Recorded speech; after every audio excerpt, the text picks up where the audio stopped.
Good afternoon, everybody. It's my privilege to call the meeting to order. And for this opening session, we've got several things to do. The first of which is for me to tell you that Keith Thompson, our executive officer, is again not going to be with us today. However, I talked with him this morning. He's feeling well. He got a very positive report from his oncologist last week, who tells him that there's no evidence of a tumor there anymore. And the trouble that he's had over the last few months has really been from the treatment, from the radiation, from which he is now almost fully recovered. And we expect to see him here at the APS maybe next month, is what he told me this morning. So it's unfortunate that he won't be able to be here for the meeting. But there is a little book outside at the registration desk which has been left there so that those of you who wish to can write a little message in there for Keith, and I know he'd be very glad to get that from as many of you as can sign that.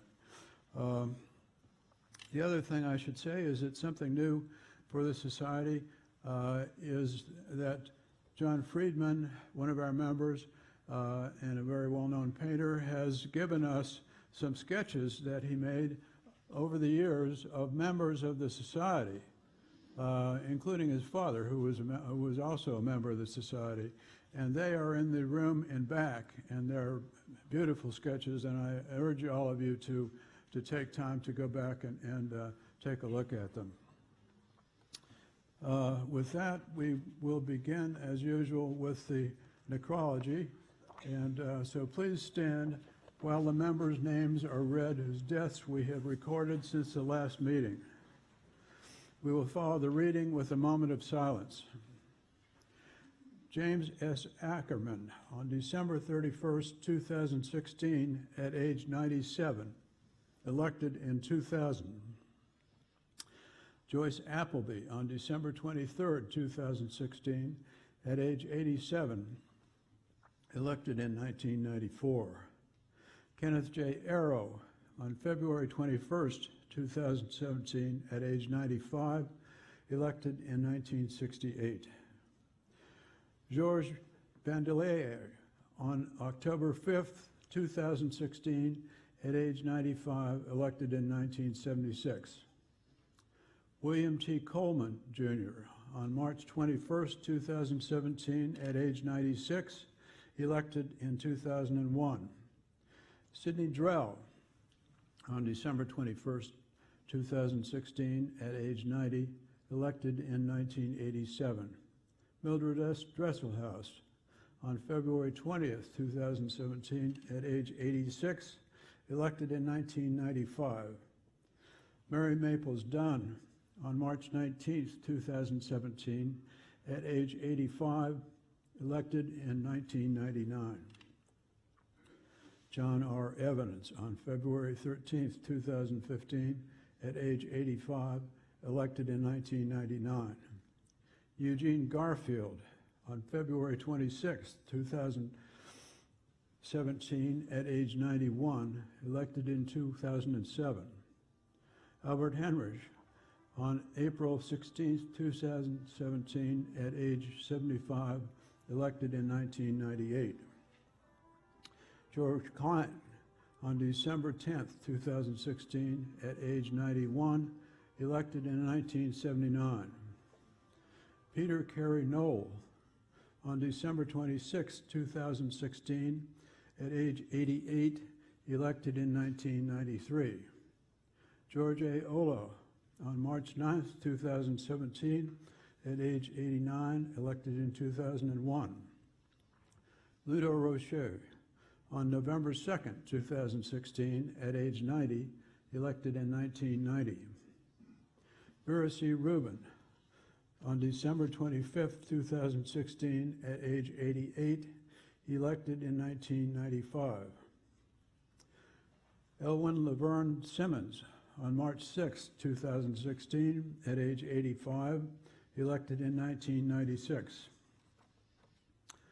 Thomas E. Starzl, on March 4th, 2017, at age 90, elected in 1999. Zvitan Torodov, on February 7th, 2017, at age 77, elected in 1998. Jan M.J. Vansina, on February 8th, 2017, at age 87, elected in 2000. And Ronald G. Witt, on March 15th, 2017, at age 84, elected in 2004.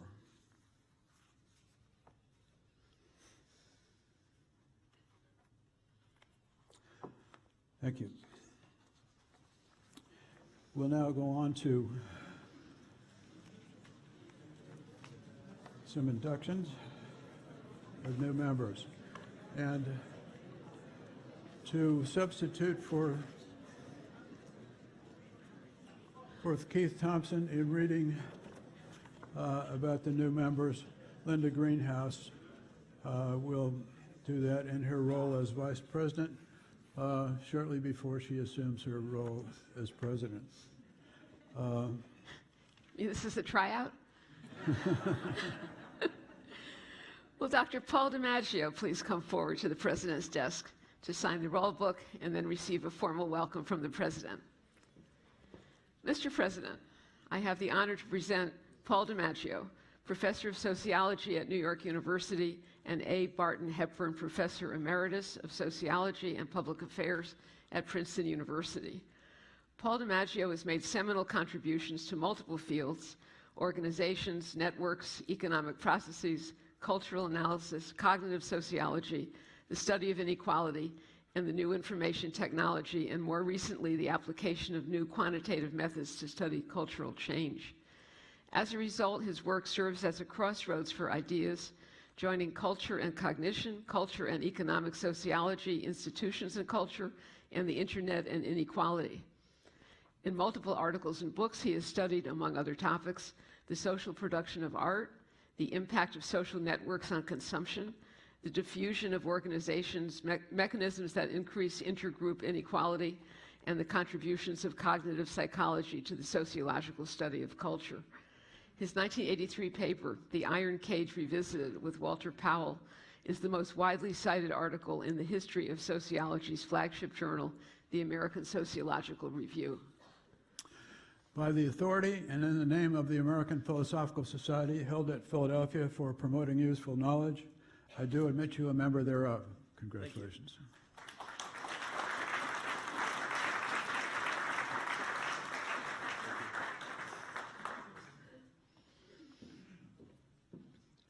Will Dr. Risa Lavizzo-More please come forward to the President's desk to sign the roll book and then receive a formal welcome from the President. Mr. President, I have the honor to present Risa Lavizzo-More, who served as President and CEO of the Robert Wood Johnson Foundation for the past 14 years and will now serve as the University of Pennsylvania's 19th Penn Integrates Knowledge University Professor. Risa Lavizzo-More has had a distinguished academic career in geriatrics and until this year directed the most important healthcare foundation in the country. She made important contributions to the education of geriatricians and to the organization and financing of long-term and geriatric care.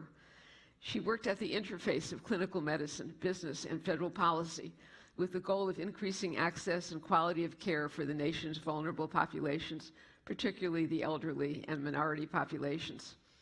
As the president and CEO of the Robert Wood Johnson Foundation, the nation's largest philanthropic organization devoted to improving the health and health care of the American people, she's credited with focusing the foundation's efforts and assets on improving the quality of health care, halting the epidemic of childhood obesity, and shoring up the public health infrastructure. By the authority and in the name of the American Philosophical Society, held at Philadelphia for promoting useful knowledge, I do admit you a member thereof. Congratulations, Lisa.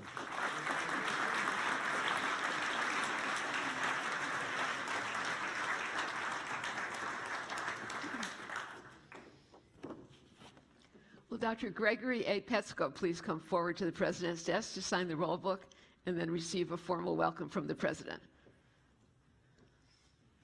Mr. President, I have the honor to present Gregory A. Petsko, Arthur J. Mahone Professor of Neurology and Neuroscience at Weill Cornell Medical College. Gregory Petsko is a major pioneer of structural enzymology and protein engineering. His studies illuminated the structural and chemical basis for protein thermostability.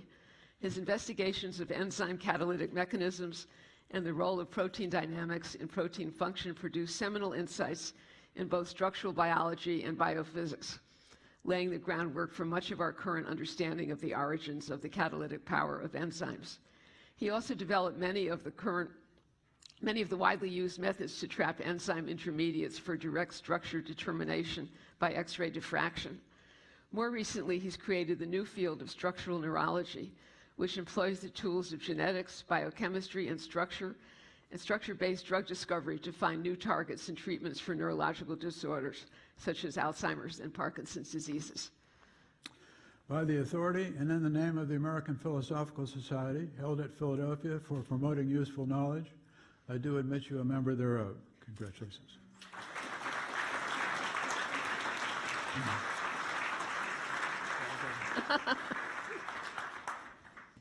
Will Dr. Joanna Eisenberg please come forward to the President's desk to sign the roll book and then receive a formal welcome from the President?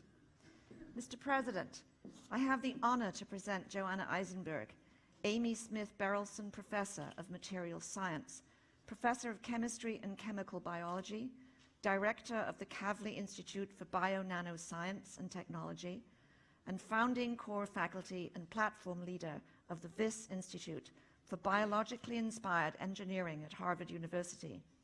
Joanna Eisenberg, leading scientist and innovator in the field of biomimetic inorganic materials synthesis, uses deep understanding of the ways biology solves complex problems to design new functional inorganic materials.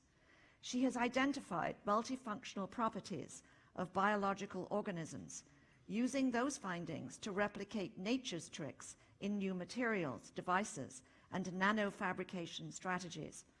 Her work on novel omniphobic materials, omniphobic materials which repel liquids and solids, working similarly to pitcher plants, received an Innovation Award, as did her work on watermark ink technologies, which allow a single chip to identify liquids and differentiate between closely related ones. Early pioneering work includes the discovery of unique optical systems that are formed by such organisms as deep-sea glass, sponges, and brittle stars. By the authority and in the name of the American Philosophical Society, held at Philadelphia for promoting useful knowledge, I do admit you a member thereof. Congratulations.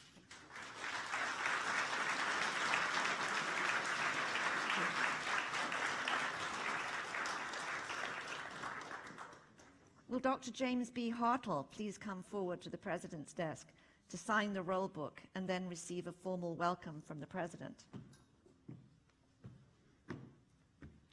Mr. President, I have the honor to present James B. Hartle, Research Professor and Professor of Physics Emeritus at University of California, Santa Barbara, and External Professor at the Santa Fe Institute.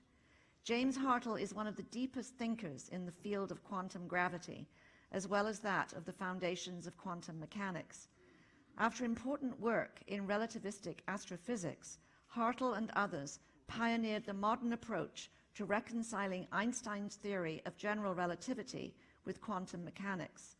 In a famous paper with Stephen Hawking, the thermal properties of black holes were calculated using path integrals, putting Hawking's observation of the thermal properties of black holes on a sound footing. The equally famous Hartle-Hawking wave function is one of the most interesting proposals for the initial state of the universe. In recent years, Hartle and Gell-Mann have made fundamental contributions to the foundations and interpretation of quantum mechanics. By the authority and in the name of the American Philosophical Society, held at Philadelphia for promoting useful knowledge, I do admit you a member thereof. Congratulations. Thank you.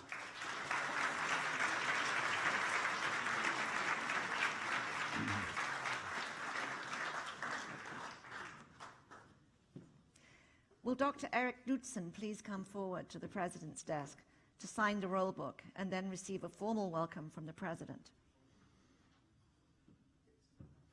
Mr. President, I have the honor to present Eric Knudsen, Edward C. and Amy H. Sewell Professor in the School of Medicine Emeritus at Stanford University.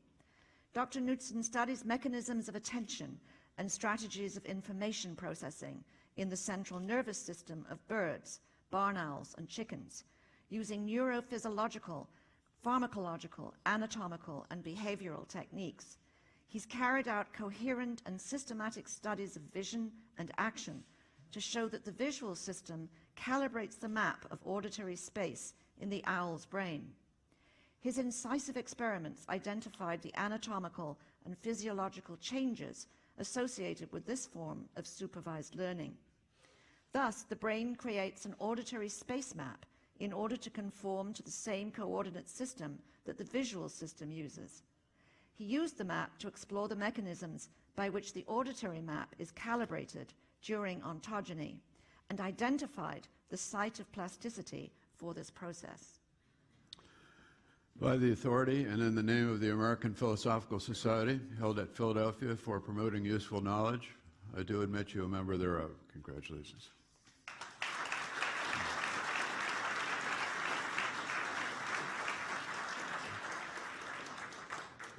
Will Dr. Ellen Mosley Thompson please come forward to the President's desk to sign the roll book and then receive a formal welcome from the President? Mr. President, I have the honor to present Ellen Mosley Thompson, Distinguished University Professor of Geography and former Director of the Bird Polar Research Center at Ohio State University. Ellen Mosley Thompson has a distinguished career as a field scientist in polar regions and in the laboratory conducting research in paleoclimatology. Her main field studies have been in Antarctica at 3 stations, including the South Pole, and in several stations in Greenland.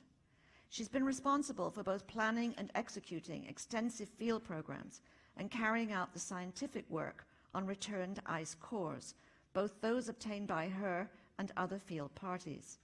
She has been principal investigator or co-principal investigator of the programs covering the analyses of recovered ice cores for more than 2 decades, including all the high elevation ice cores from the low latitude sites in South America and Tibet, as well as those from the polar regions. She's received wide recognition for the deep scientific insights on climate change that have been obtained from these studies. It is the joint effort of the Ellen and Lonnie Thompson team that has yielded these scientific treasures. By the authority and in the name of the American Philosophical Society, held at Philadelphia for promoting useful knowledge, I do admit you a member thereof. Congratulations.